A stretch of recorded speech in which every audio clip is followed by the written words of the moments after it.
welcome to the panel on women atheist activists. This is a subject that seems to create a lot of controversy every time it gets mentioned anywhere. Just looking around today at our own audience, I'm actually quite impressed at the number of women that are here, but none of us can agree on whether it's sort of 30% or 35%, and that's quite, it's not actually as high as you'd like it to be. You'd think in a normal society these things would be more or less 50-50. So one of the things we wanted to look at today is why fewer women get involved in atheism. Is it that they don't identify as atheism, or do they just see there's no need in getting involved in activism? And then the second, perhaps more important question would be, how do you attract women to atheist groups? Now, to an extent, it's preaching to the choir here, because everyone who's here is here because they chose to be and they're comfortable to be here. But what we thought we'd do is we'd ask some women who are obviously very comfortable with being an atheist, being an out atheist, and are no strangers to activism, and see what they had to say. We've got a very distinguished panel. We've got Paula Kirby. You're right. Paul over here. Yeah, no, other way around, yeah. Then we have Bobby Kirkhart, Anne-Marie Waters, and Tanya Smith. So without any further ado, Paul is going to open up for us.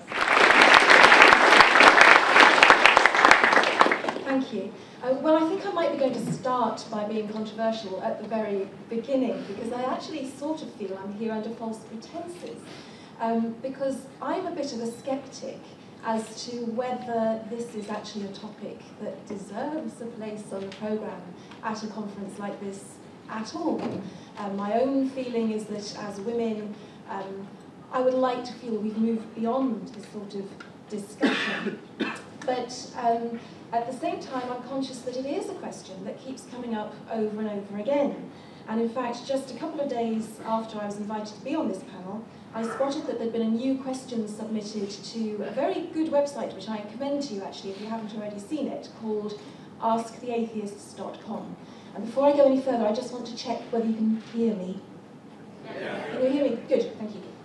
So there's a very good website called athiests.mp4 where people can submit their questions, and a team of atheists will answer the questions from their own individual perspectives.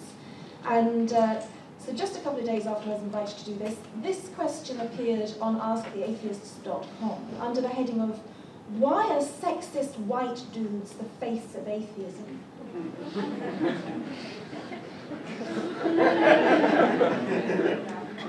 And it went on to say, an article in a recent issue of Bitch magazine makes I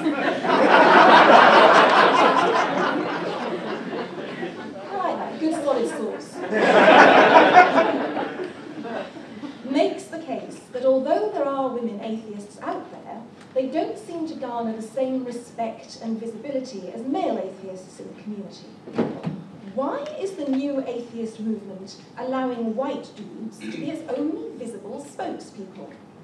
And perhaps a broader question, what are some strategies that new atheism could employ to get more women on board or to raise the visibility of women atheists who are already out there?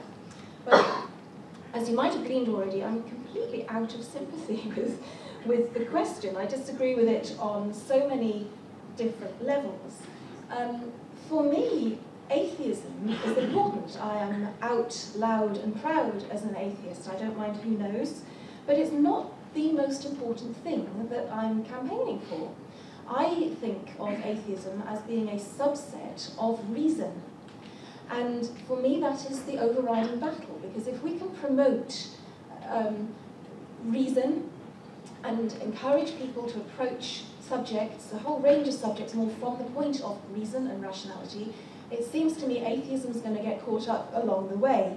So by going for reason, we are going to solve the problem of atheism, it seems to me. And as someone who values reason, to me what matters is whether the arguments that are being put are valid, and whether they're sound, and whether they're being well argued and backed up and substantiated.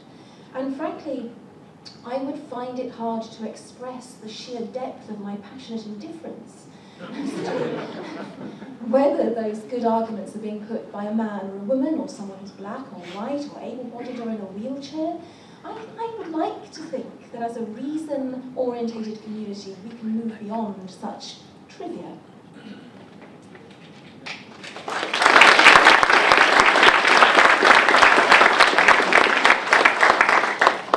That was cunning. I knew if I paused long enough you'd do that.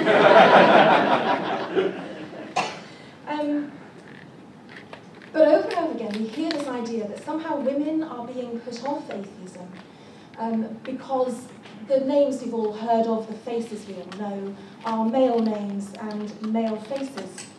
And I have to say from my perspective that I think that is such an insult to women. I mean, it may even prove to be true.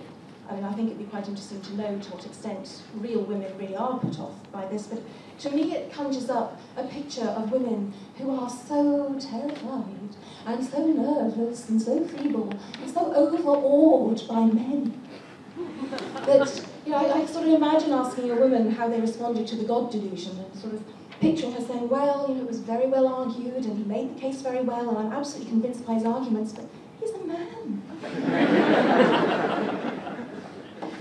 So I'm just not interested, actually, in breaking up men and women. I like to deal with people. And certainly when I think about the way I get involved in this movement, what I do, for the most part, what I've done so far is I write some articles. And when I write them, I'm not writing specifically for women. That had honestly never crossed my mind. I write for readers. And I don't want anyone, I really wouldn't want anyone viewing my articles differently because I'm a woman, or coming to the end of it and thinking, well, you know, if that had been written by a man, that would have been good, but you know, we don't have enough women, so it was brilliant. It's just not the way I want to go.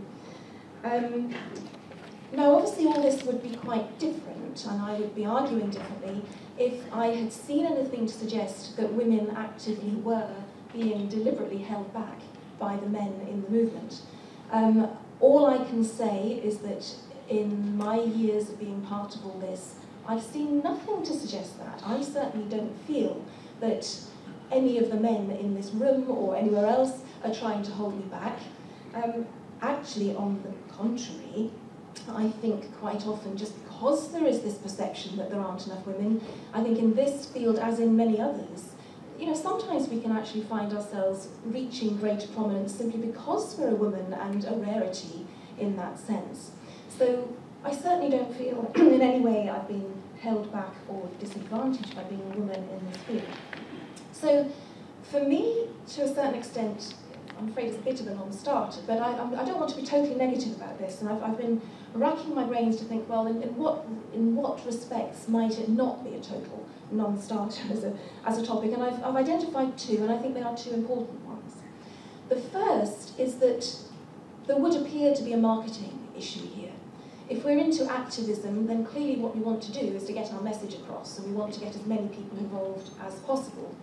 And if it does turn out that we are failing to get our message across to women, then that would be a matter of concern, and it would be something that we would need to address.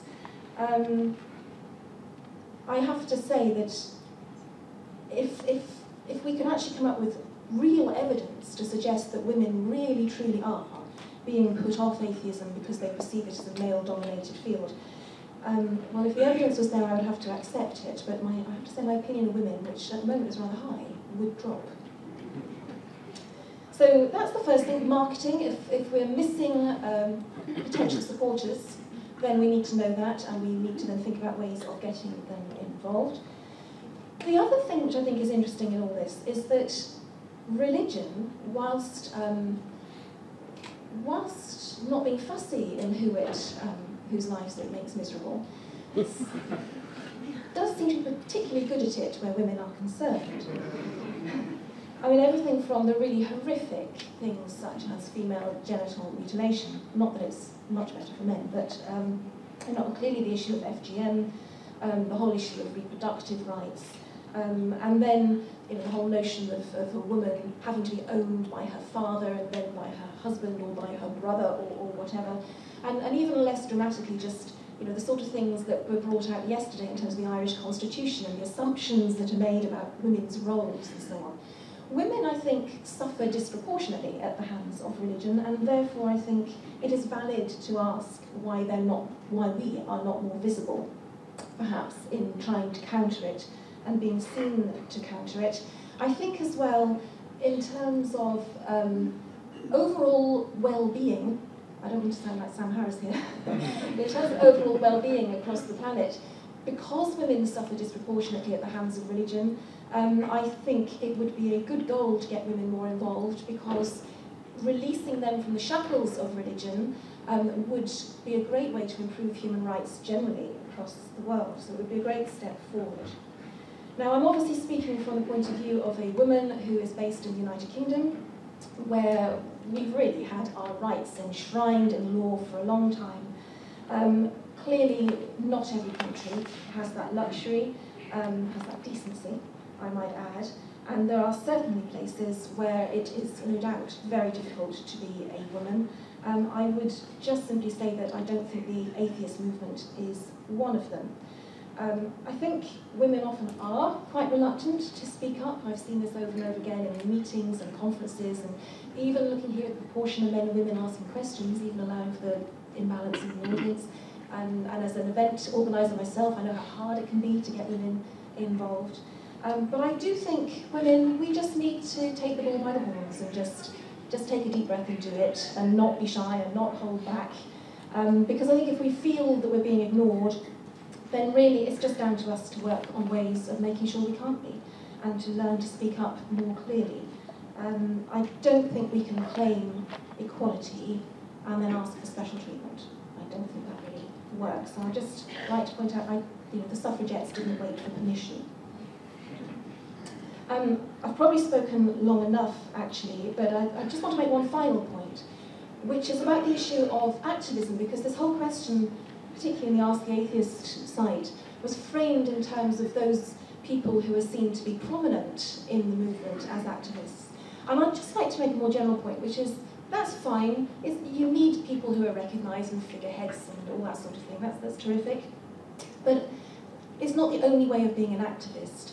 And I actually think the grassroots, day-to-day activism of people who I think are being quite heroic, actually, in their local communities, just dealing confidently with their children's schools over the issue of religious indoctrination in schools, or writing to their local papers, championing their local government, their local councils and so on their policies, and simply speaking up in day-to-day life, in the workplace, in the family, with friends.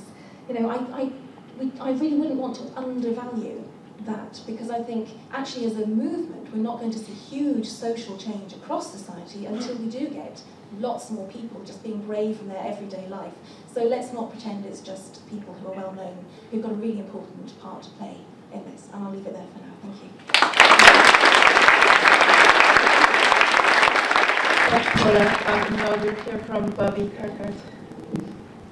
Thank you. The back hear me? No. How's this? Put it a bit closer. Okay, how are we now? Still not. Yeah. Okay? Yeah. All right. I can't take notes while I'm talking. First of all, I want to say to the program committee of Atheist Ireland that you do know how to intimidate a person.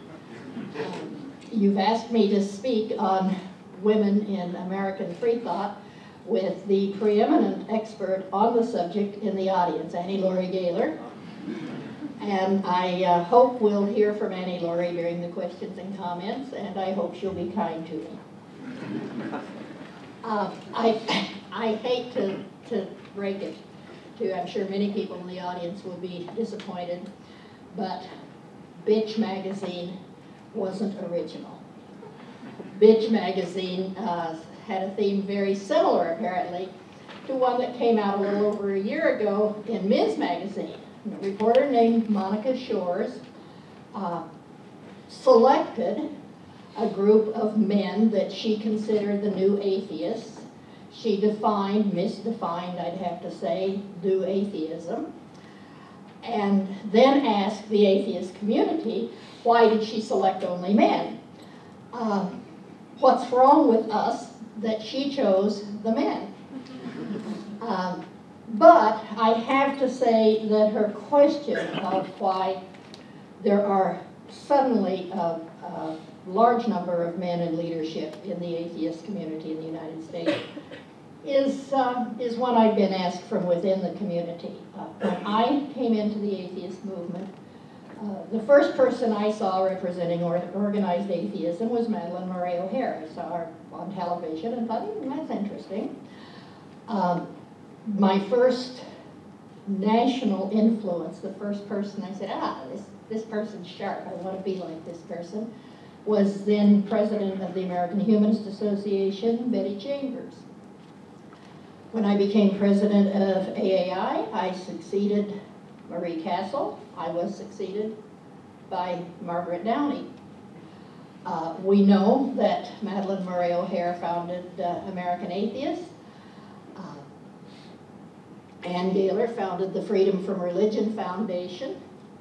Madalyn was succeeded by Ellen Johnson. Now, all of these officers are occupied by men, with the exception of Annie Laurie, who is sharing her title with a man she's rather fond of. I'm sure he's just brought on as a special favor. So there has been a change. And when I look back in the history of American free thought movements, I think there's been something of a rather slow turning pendulum. Our founding fathers, it's more popular to say our founders, but if we're talking about our government, they were our founding fathers. By law and by tradition, women were excluded, and the people who gave us a secular government and maintained a secular government in the first years of the 19th century were men. They were James Madison, Thomas Jefferson, certainly earlier Thomas Paine. So clearly, at that point, we owe a great deal to men. In the latter part of the 19th century, though, there was a revival in activist secularism that had a heavy feminine influence because it was closely tied to the abolitionist movement and closely tied, of course, to the feminist movement. Also, to a lesser extent, but I don't want to leave out some of my special heroines, tied to anti-corporal punishment in the schools. Then in the early 20th century, there was not a lot going on except something that's still going on, teaching evolution in the schools. And this seemed to be, I think, because it was a scientific issue, and because women still had just recently gained the vote and were by tradition prominent, it seemed to be pretty much a man's debate. And there weren't an awful lot of people involved at all in public, but we remember Clarence Darrow and such. And then came from 1947, a Supreme Court ruling on separation of religion from government. And later in the which panicked everybody. I think that is as much responsible as the Cold War for why we have Under God and the Flag Salute and such. And in the 60s, early 60s, the school prayer ruling, which outlawed school prayer in the American schools. Now, I'll bet if I canvass this audience, those of you who have some familiarity with that ruling would say, yes, that was the O'Hare case. Well, her case was attached to another case, a young man named Ellery Shemp, who was the major litigant, but Madalyn was much better at publicity and much more eager for publicity, and she was the organizer and started this new period of women leaders. So I came into a movement that was exactly a mirror image of the church. I had grown up in the church. If you go to a mainstream church In the United States today, you'll see a lot of women, mostly older, in the pews, and you'll most likely see a man in the pulpit. The atheist movement was men in the pews and women in the pulpit. Is there a reason for this? I think there is, and I think there are a couple. But the most important one, and the one that I think requires our attention, is while organizational styles and management styles certainly vary more individual to individual than sex to sex, there are some generalizations we can make.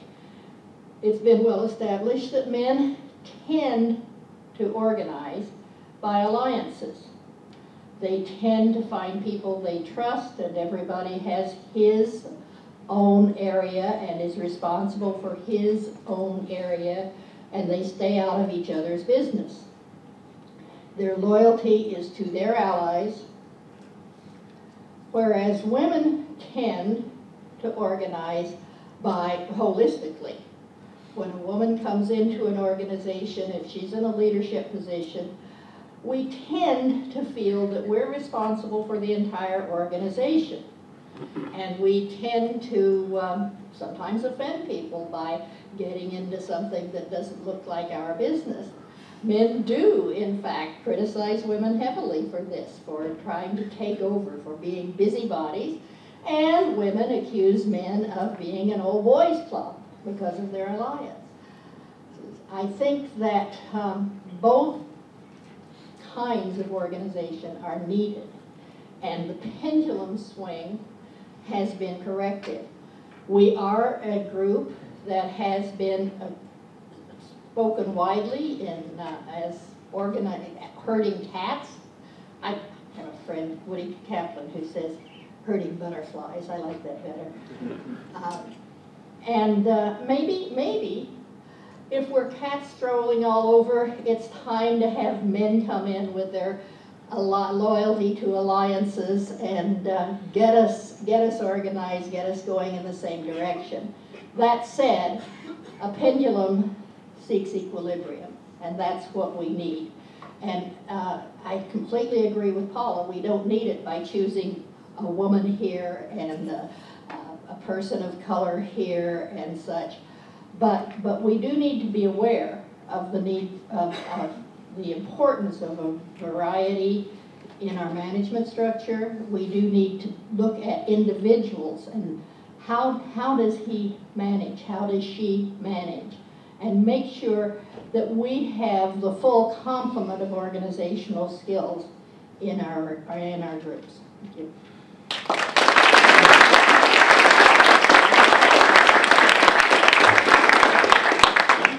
Thank you, Bobby. We'll now hear from Anne-Marie Walters. Hello again. When I was asked to speak on this, I had absolutely no idea what I was going to say, and I kind of still don't, but let's see what comes out. I am also of the view that I don't really care who makes a point, as long as it's well made. I think some of the greatest campaigners through history for women's rights have been men. And I don't really see a problem with this. I'm more concerned with the advancement of secularism than I am with who is making those points for the advancement of secularism. Do I think atheism is sexist? No, I think religion is sexist. Most of the sexism I've encountered in my life, I've encountered from religious people and from religions.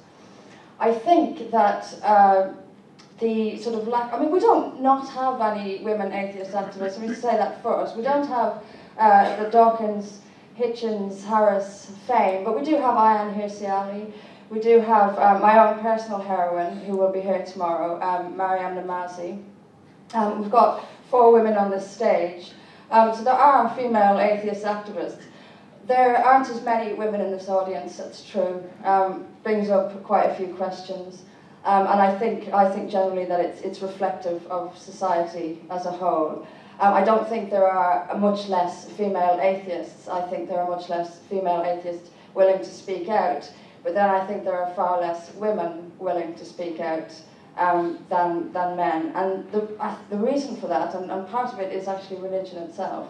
I think women tend, and I hate doing this because people are people, but I do think that women tend to have less self-confidence than men do, and therefore probably a little bit more shy about speaking out, and what I have to say isn't quite as important as what he has to say. And it's a general lack of self-confidence, which is a lot higher among women, and religion is a great reason for that. I mean, from the minute she is born, a girl is told she's inferior. And this has been through all of history. And when you're told something over and over and over and over again, you will believe it. And you will think that what you have to say isn't quite as important. I found myself, not so much anymore, but I have found myself thinking a point, and then a man will make it. And I'll think, and you'll get, all this rapturous applause for it, and I'll think, but that's what I thought, why didn't I say it? And it is a lack of self-confidence that women tend to have, partly because of religion. I don't know which came first, the chicken and egg thing. Was religion used as a tool to run women down, or is religion the actual thing that runs women down? It's irrelevant really, but it is a huge tool to beat women down. More recently, they've started to change the language. We're no longer told we're inferior, we're now told we're different. I remember having a debate with a very heavily veiled Muslim woman who told me that when I asked her about all the sort of misogyny in religion and in her own religion, she absolutely was totally convinced that no, we're not inferior, we're different. So I said, fine, but the difference is that you have far less rights. The difference is you have far less power. Are you not suspicious? I mean, it's just always be suspicious. If someone said, well, you're different, but you're different in a way that you have nothing. Your husband has everything, but that's just different. We're not running you down, it's just different. And I have to say, and I would say this to sort of any devout religious woman, and I'm not saying that all religions do, but not all religious people, not all clerics. If a cleric is telling you you're inferior or different in a way that you have nothing to say and you have no power and you have no money and you're bought and sold and traded, if someone tells you this, they do not have your best interests at hand. And I really wish we could get that message through to women.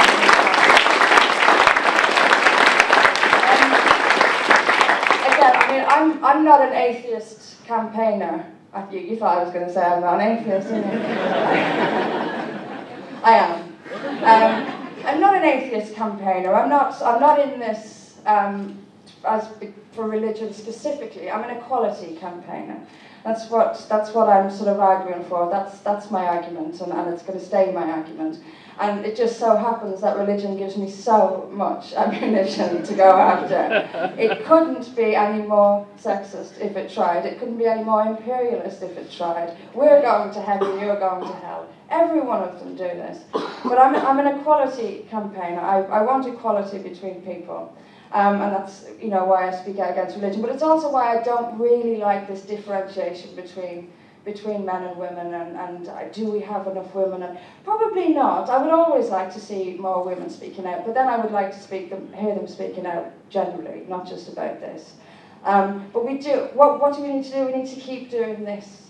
But we need to keep encouraging people to speak out against religion and against misogyny and against hate, which is an integral part of it all. And we keep doing this. We keep trying to get through to them. We keep getting Mr. Dawkins on television to speak some sense. We keep doing this, but we need to encourage people, men as well. I mean, some of the greatest battles for rights are fought by men alongside women. I don't think we would have got as far if we didn't have men on our side. So I think we just need to keep doing this, keep stating our case clearly, and encouraging people to stand up for other people. Thank you.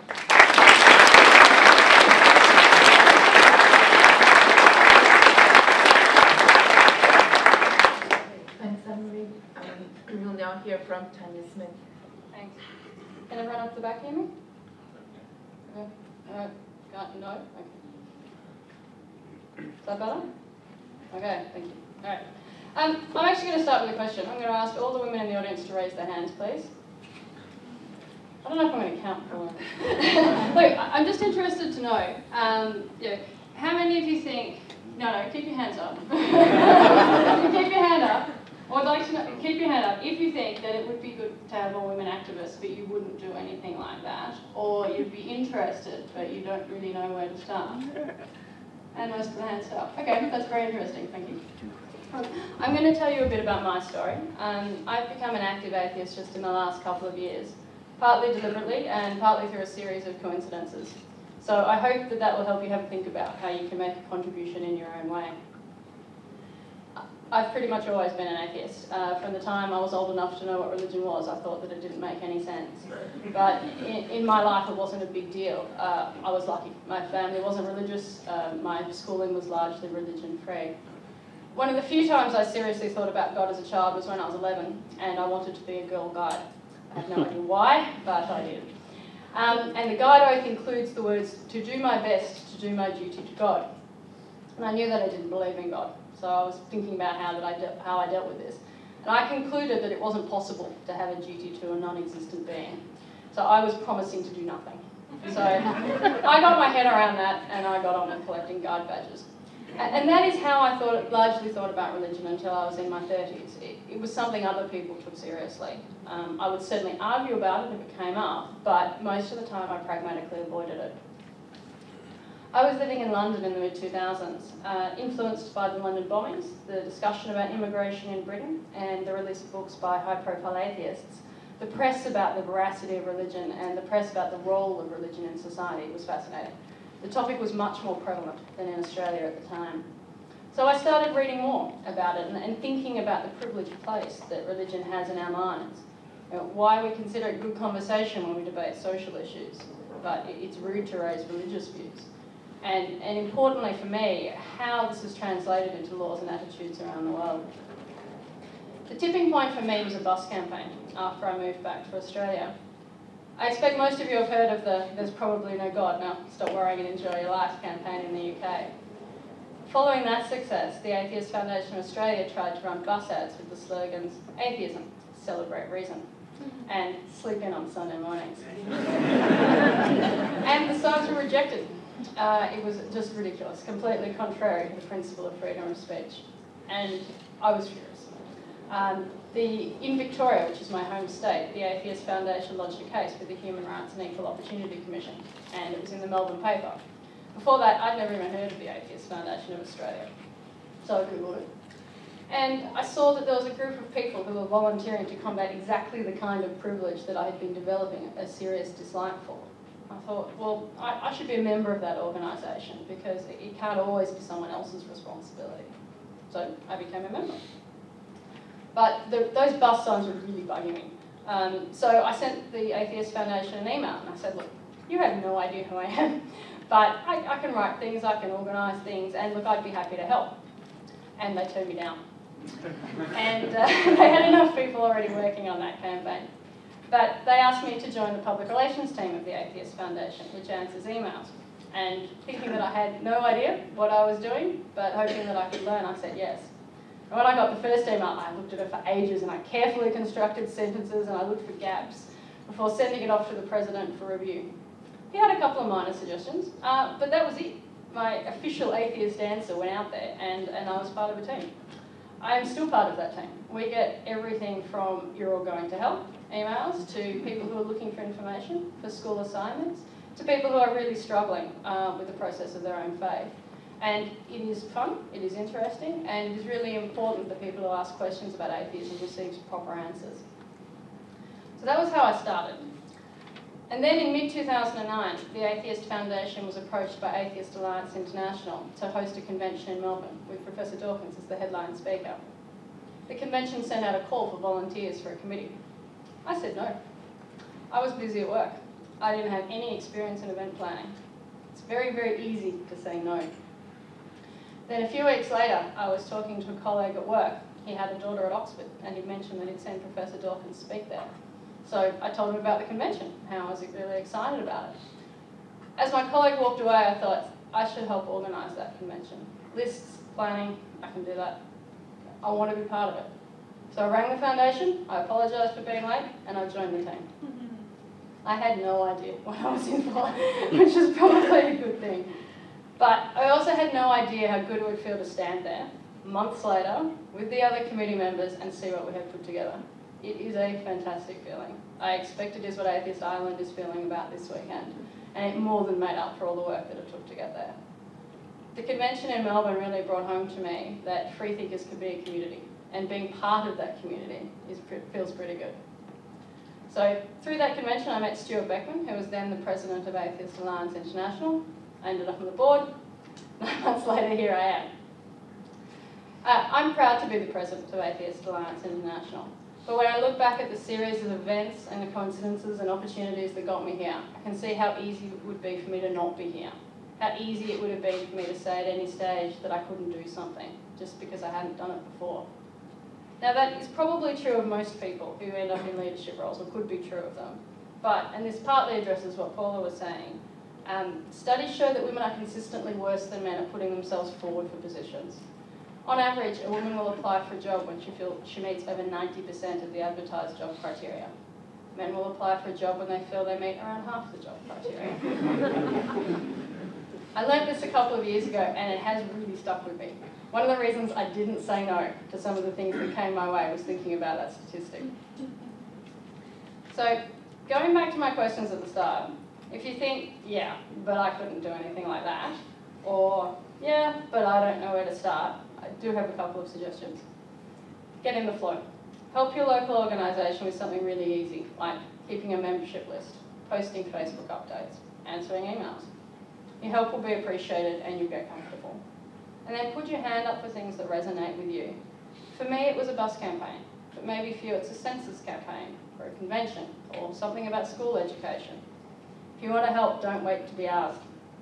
Volunteer groups can be quite hesitant to impose on people, so the best way to find something is just to put your hand up. Now, there's nothing in what I've just said that isn't equally applicable to men who want to get more involved in atheism as well. And I think, as we've all agreed, atheism needs both men and women. It's just that the women seem to sometimes need more of a push to get involved.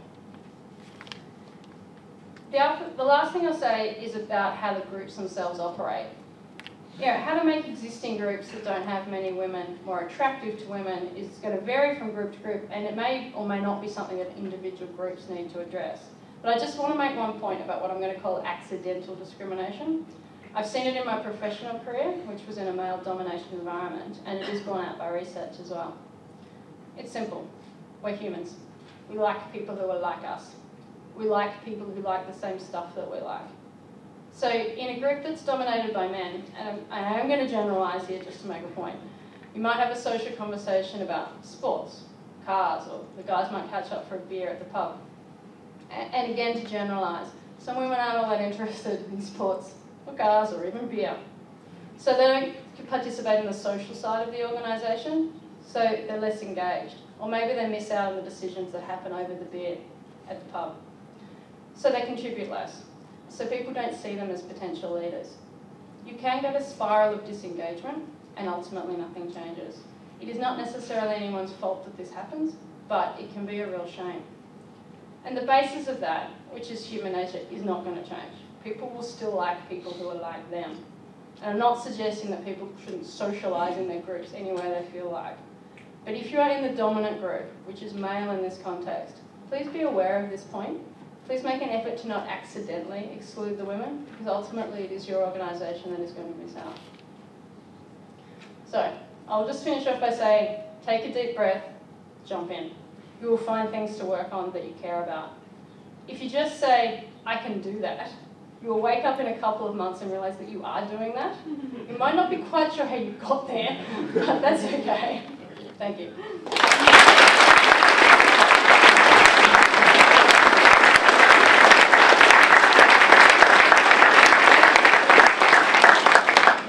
Thank you, Tanya.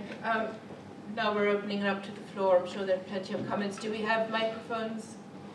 I have two questions. One for Anne-Marie Waters, which is you talked about how women are told that they're not the same, that they're not inferior, but not the same.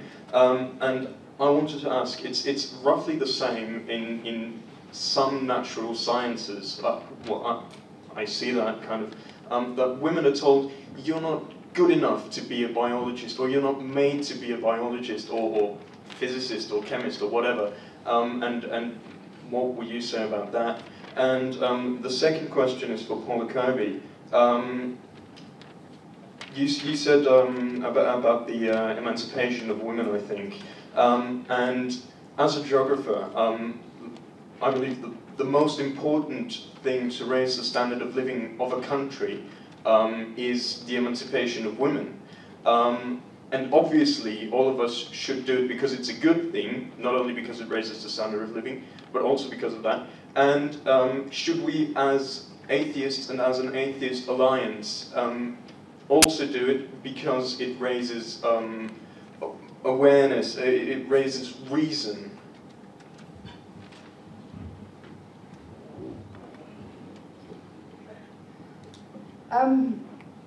What do I think of women being told that they're not good enough to be biologists? I object quite strongly, actually.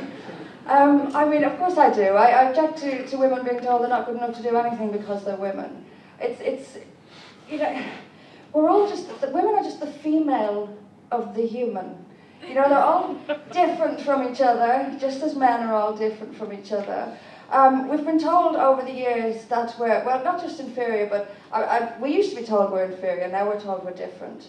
But all this sort of natural thing that you have of, you know, it's your place to have babies, and I spend not a minute of my life thinking about having babies, so I don't know what happened to me. But it's all just an excuse. It's all just the same nonsense regurgitated over and over again to keep women down. You know, your natural place is this. Men are never told what their natural place is. You know, they're never told, well, they can be told that they should be the breadwinner, but they're never told how to be the breadwinner. They have all this freedom. It's only women that are still told what their natural place in the world is. And I two fingers up to it. I really don't. Who are you to tell me what my natural place is? You have no authority to tell me this. And you know, what's the other one that it's not just the natural one. It's the emotional one. This has been. I have heard women put forward the argument of women are too emotional for this. I could kill them. Not literally, please, not literally.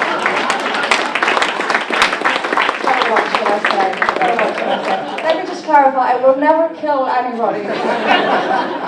But it makes me so angry, because that was what was used forever to keep us out of the big things, to keep us out of medicine and science and law and politics, and it's complete and utter nonsense. And it's just a regurgitation of the same nonsense that is aimed to keep women down. And my answer to your question was yes. I can elaborate if you want me to.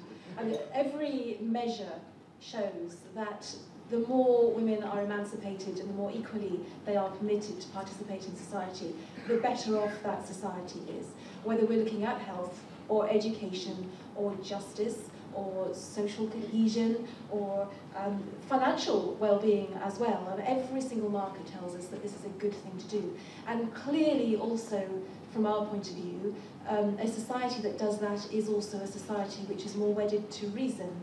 It would be hard to promote reason in a society at the same time as accepting a situation where women are kept inferior and are not allowed to participate fully in social life. So yes, absolutely, women's equality and liberation is a good thing, and reason is a good thing, and the two are very much compatible. A country like Ireland, where there isn't much choice in education, where you have to send your kids to a Catholic school, where you have to, and in the Catholic school system you do things like your Holy Communion, you do things like your confirmation, where it's quite a social event for children and parents, that because men are, not to generalise, but as seen as the breadwinners, like that the mother a lot of the time is in charge of the child's education, and and that they're reluctant to back away, even if they are atheistic or, you know, at least secular, that they're reluctant to back away from that community spirit, that they don't want to take their child out of the communion class because they spend weeks and weeks preparing for it in our schools.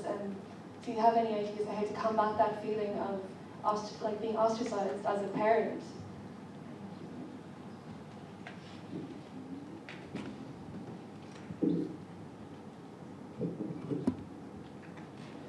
I'm a bit surprised to find that I have found several times very active atheists who send their children to religious schools in the United States. And while that would not be my choice, it seems to work rather well because they very actively teach the children critical thinking. And they don't try to counter what the school is teaching the children with. By giving the children facts, they try to counter it by asking the children questions. So I don't know if that answers your question, but that's what occurred to me when you asked it. Hi. Whenever we talk about religion and the role of women in religion and how they're victimized and how we should liberate them, we always see them as victims and see them as, you know, a group of people cowering at the corner in a male-dominated world waiting to be liberated. But I just want to point out something that happened yesterday, and it was reported in a Malaysian news portal. I'm Malaysian, by the way. And there is this existence of an organization which is harmlessly named OCW, until you realize it's an acronym for the Obedient Wives Club. And the spokesperson was interviewed and was quoted that there is no problem for women to serve men sexually, satisfy men sexually in bed. And what is the problem for a woman to be a whore to her husband? And you'll be surprised to know that this spokesperson is a woman. And the OCW is run exclusively by women. And they take pride in what they do. They don't see as a problem to be submissive. Like I said, they're obviously very proud in their organization. They want to spread the message of being submissive, and for them, it is a virtue. So how do you empower women that don't see being submissive as a problem, that don't see their warped sense of reality as something that needs to be corrected? Well, the microphone's quite close to me, so I'll have the first. I kind of feel this is straying a little bit away from the area that I'm active in, because I'm not a women's rights activist. I'm an atheist activist. I guess, therefore, I'm not that interested in telling women how they should live and how they should be. And I think it's a great shame if a woman wants to go through life being submissive, but if she does, it's her business, not mine. I'd prefer her not to, but it's not something I feel I particularly want to get involved with. Well, I would not want to interfere with these women's choice, however poorly made, but I think that we can be fairly certain that choice was their accommodation to their circumstance, and they thought it was their best path to happiness. There have always been happy slaves and contented servants because they did not see an alternative, and so it's our job to show the alternatives.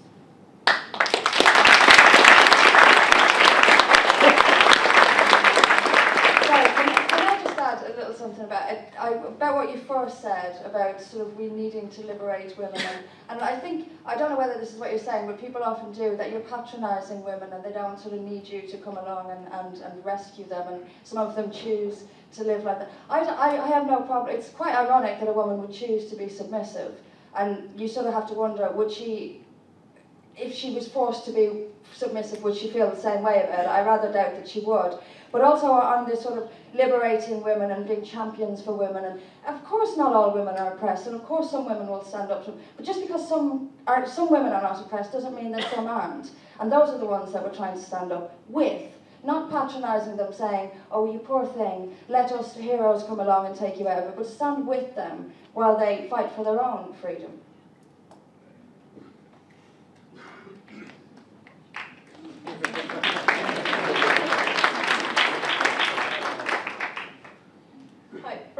say, just to the last person there, since I just have a microphone right now, one thing that would be really interesting for you to read is about things like patriarchal bargaining, is what it's called. There's some really interesting writing being done on the sort of bargains that women in patriarchal societies make with the structures that sort of oppress them, and that's really interesting, and you can ask me about it in the pub later.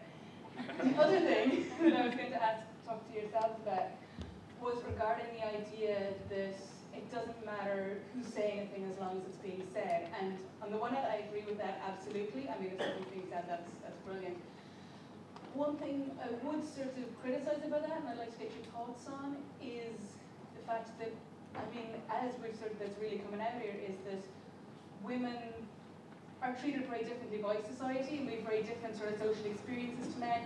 We have very sort of, not very different, well, very different, somewhat different depending on our situations, you know. But we do have sort of, especially different experiences of existing within religion than men do. So isn't there something problematic if the, how am I trying to say, it's sort of the questions that women would ask and the things women would say are going to be different than things that men are going to say, not because of anything inherent to women and men, but because we've been treated so differently by religion our entire lives and by society as a whole. So isn't there something a little problematic about the fact that if our movement is male-dominated, the questions that are going to get asked by us are going to be the questions from a particular perspective? Does that make sense? It makes perfect sense, and I do agree with you. I think, as I touched on, I think women have a different experience of religion because religion treats women differently from men. So I think we do have something to bring to the argument and the debate that men don't necessarily have, and therefore I think it's terrific when women do get involved. My only position on this is that I simply take issue with those who feel that somehow there seems to be some kind of conspiracy within the movement to keep women out. I think, you know, women have every opportunity to speak up about these things that men have, and I would just encourage them to do so. And I think we're particularly valid for the very point you make. Yeah. We do have a different story to tell, or a different perspective to come from. Yeah. But just don't hold back, don't be shy. Everyone is nervous when they first start. This is Tanya's point, really. You know, you always start off thinking, oh, I couldn't possibly do that. Well, guess what? We all thought that too. And, you know, here we are. And you know, someone, the thing is, someone needs to do it. We can all agree on that. So why not you? I'd just like to add one point to that, and it's about the importance of role models. And I suppose I'm thinking about this largely from a professional experience, but I worked in a very male-dominated environment. There weren't many female role models. And there were more as I got more senior, actually. But one thing people always did ask me about was, you know, did you feel the need for role models? And it wasn't much of a big deal for me. I didn't necessarily need to see other women doing it, but it became apparent to me when I became more senior and other more junior women would say to me, I think it's fantastic that you've got promoted to that level. I think it's fantastic to see that we've got a senior woman doing something like this. And it became clear to me that some people do need role models. Some people do look out into the world and pay quite a bit of attention to the kinds of people that are more senior than them in an organisation, the kinds of people who are taking steps and speaking up. And so I think there is a degree of responsibility on those of us who other people will look at as role models, even if we don't feel like role models ourselves, to say, just to be aware of the fact that people will look at us as an example of how to be. And even if we didn't need a role model to necessarily get where we are, some people do. Can I add a little something to that as well? It's very important. Of course, women have a different experience from men, but I think we have to be very careful not to make it. So we have to put as much emphasis on what we have in common as humans, rather than emphasising the difference. I mean, you're right. I'm agreeing with you. But if we go too far with emphasising the difference, we end up with where we are, which is women are different. Therefore, we can make them stay at home. But when you say we're not different, I think you are being mean to women, because we have a different life. Biologically, we have to take 2, 3, 4 years if we want to have children that influence our career. That means we have less time. It's still women all around the world that take most of the work at houses. So if you have time apart to be activists, you have less time. And that makes a huge difference between women and men. And to say that there's no difference and not giving that credit is offensive. I'm sorry. What women do.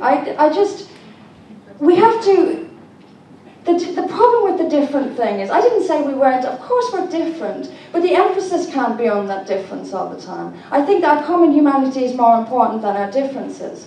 And if you allow the word different into the wrong hands, it can, is, and will be used to push you down. It will be. That's what I object to. And of course we are different. I said it to this woman over here. But we've got to concentrate more so on our common humanity, because we have more in common than what separates us, I believe. But you've got to be very careful with a different word, because it will be used as a stick to beat you with. There's an old joke that is sometimes used to express this issue, and I'd like your thoughts on it as an expression of a serious point, although expressed in joke form. And it's a woman who's asked how does she and her husband divide their responsibilities. And she says, well, I get the children up in the morning and I make them breakfast and I bring them to school. And then I tidy the house, bring the children back, get their lunch, get their dinner. I sort out the finances, make sure that our bills are paid. I arrange our holidays, make sure that everything's done that area. And she says, okay, so what are the things your husband is responsible for? Oh, Northern Ireland, Middle East, global warming. So just like your thoughts on that. Now you know why I chose not to have children.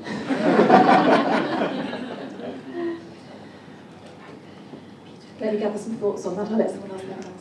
I think that lady's... Well, I think that it's a reflection of the fact that in part because of the physical differences and natural circumstantial differences this woman was pointing out, but more because of the oppression of women. Women have concentrated our interest on the children, on the home, and these are important issues. I make no apology for my time spent as a mother, but gee, that didn't last long. You know, they grow up, and it is a terrible thing, and still much too common that women are relegated to those roles alone.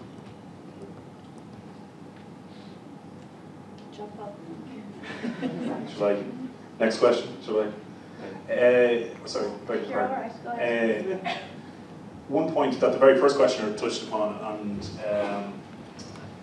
was on science. And I think there's a real point in there of why we see less female activist, atheists, is in that a lot of the new atheism and the people that were named, Dennett and those, come from a more scientific background. And I think it's at that point that girls and women are disenfranchised, that it's true that there's probably just as many non-religious women and they're thinking just as, probably even more so, because if you have any real experience of bumping up against religion as a woman, you'll understand it's not for you or shouldn't be for you. But at the same time, there's also a lot more woo thrown at women as well. And I think compared with even atheist versus humanist, I was floored at a humanist meeting one time when the person talked positively about Reiki and homeopathy. And for me, atheism doesn't mean much to me without the materialist, rationalist view that goes with it. And I think it's at the very early stage of the channel through science that girls are denied an opportunity to get a positive worldview that it adds to it. And I think probably in proportion in this room, most people have come to religion or come to atheism via science, and lots of the groups that are associated with the skeptics and such things, it tends to be a scientific background. So we're going to comment on that. I think I think you're onto something there. A lot of the arguments for atheism, if you really start delving into them, you have to understand a bit of science. And I think there has been this traditional divide between the subjects that girls do in schools and the subjects that boys do in schools. I mean, it's pretty heartbreaking that it's still the case here in 2011, but I think it has long been the case.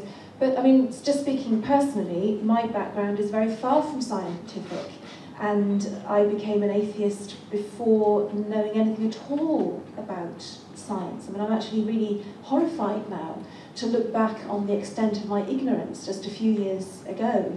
And it was actually through becoming an atheist, which I did before reading Richard Dawkins' The God Delusion, but it was then when I read The God Delusion, and I mean, there isn't a huge amount of science in there, but there was enough in there to make me think, oh goodness, I've just learned something there, and I thought I couldn't do science, and I could do that, and I understood that, so maybe it'd be worth reading some more about it.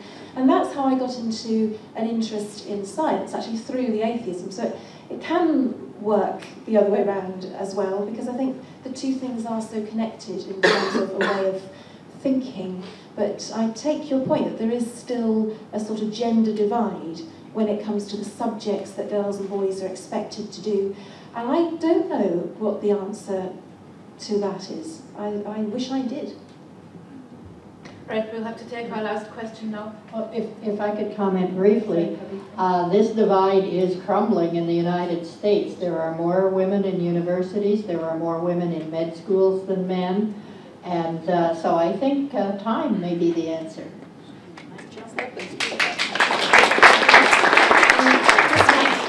What you were just speaking about there, but I was just wondering, it was mentioned earlier that maybe about 35% of this audience are female, and I was wondering, is this a particular problem to atheism, or is this just a problem in general? Because the question that was kind of brought up in the start here is, how do we get more women involved in atheism? But is it actually a problem related directly to atheism, do you think, or is it just kind of more of a broad problem?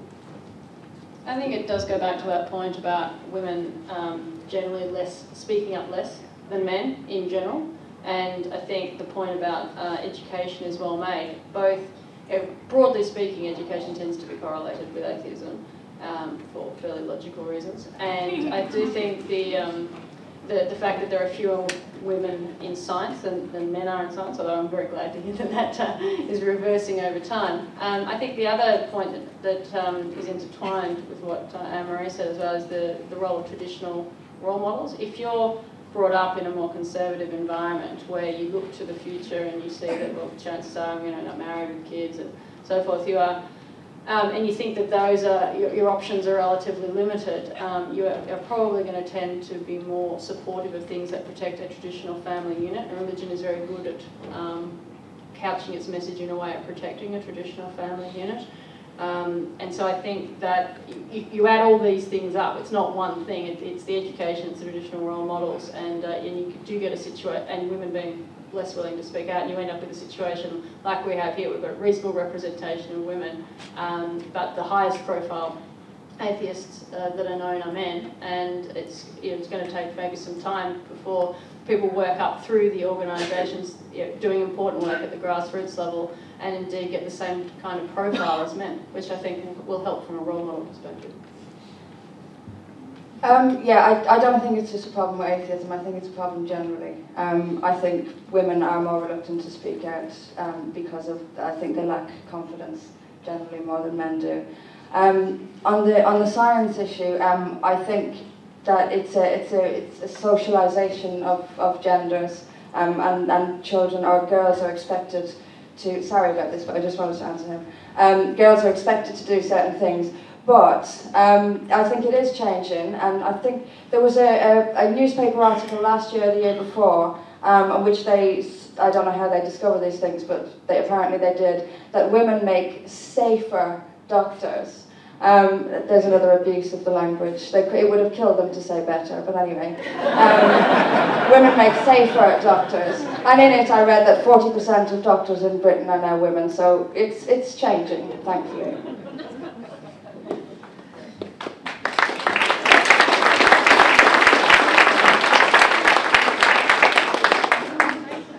I'm not going to answer that point just specifically, but just as a general point, I think one of the reasons why there is, particularly in the atheist movement, this image that it's so male-dominated is really down to the fact that the atheist movement internationally has grown out of the 4 bestsellers that were written on the topic, and therefore clearly Richard Dawkins, Dan Dennett, Christopher Hitchens, Sam Harris are right up there in people's minds as being at the forefront of this movement, and clearly they still are very, very important to the movement. It's absolutely natural that that would be the case.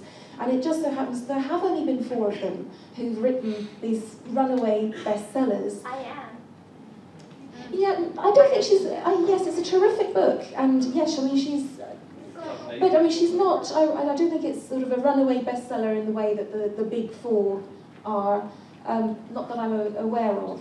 But yes, I mean, of course there are other books as well, but I think these 4 have absolutely dominated the sort of birth of the new atheist movement, if you like, and therefore, of course, they've got this prominence in our minds. And, you know, I think the solution is just going to be for a woman to write a runaway bestseller. Okay, we've got one last question. I have a question about something Anne-Marie said earlier, which was that religion is sexist. And I understand it comes from your experience with Islam and working with Muslim women. But my question is, what about other religions? And if you think that all religions are fundamentally sexist, and if a belief in God somehow in general produces inequality in societies, and why? The last bit, you've stumped me on a little bit. Do I think all religions are sexist? I don't know all religions. I mean, there are hundreds of them. All the major ones, yes. I mean, it's my experience in this doesn't come just from Islam, far from it. I grew up a Catholic. My mother grew up a Catholic, and my mother grew up in a time when women were put into laundries, for some of them for the rest of their lives, for the crime of having sex, when not a single man ever set foot inside a laundry except to pick up laundry and the money for the church. So yes, they are fundamentally all sexist. It's ingrained in them. I think it's a. I hate to say it with all the men in the room, but I think it was created by men for the benefit of men, and how women don't see it is absolutely beyond me. Everything is designed for. I mean, when it comes to sex, I want to say horny, I'll say it. A horny woman is some sort of disgusting, filthy slut sinner. A horny man is, oh well, boys will be boys. It is always like that. So yes, I do think religions are sexist. It's certainly not just Islam. The difference with Islam at the moment is that Islam has political power around the world. So it gets to enforce with quite brute force its misogyny, whereas in a lot of the world, particularly in the West, we've had secularism and we've had an enlightenment, and religion has been pushed back. So that's sort of the focus on Islam at the moment. But yes, I do think they're all sexist, all the major ones. I don't know all of them. Does God make you sexist? Probably not. Probably not. I think the idea that every single god, apart from I think a couple of Hindu or Sikh gods, is always male. Always male. Virgin Mary. Who? Virgin Was Mary. she not God? Yes, she is. No, she's not. She's the mother of God. There's a difference. Oh, and that's another thing. They're always virgins. I mean, there's been thousands of gods across the years, and they've all been given birth to by a virgin. What message are they trying to get across? But no, I mean the very fact that almost every major god, again, I don't know enough about Hinduism or the Indian religions to comment, but God is always male. I mean, the female gives life. Life grows inside the female, and yet our Creator is always male, and that is your first clue to what the intentions are of people who created religion.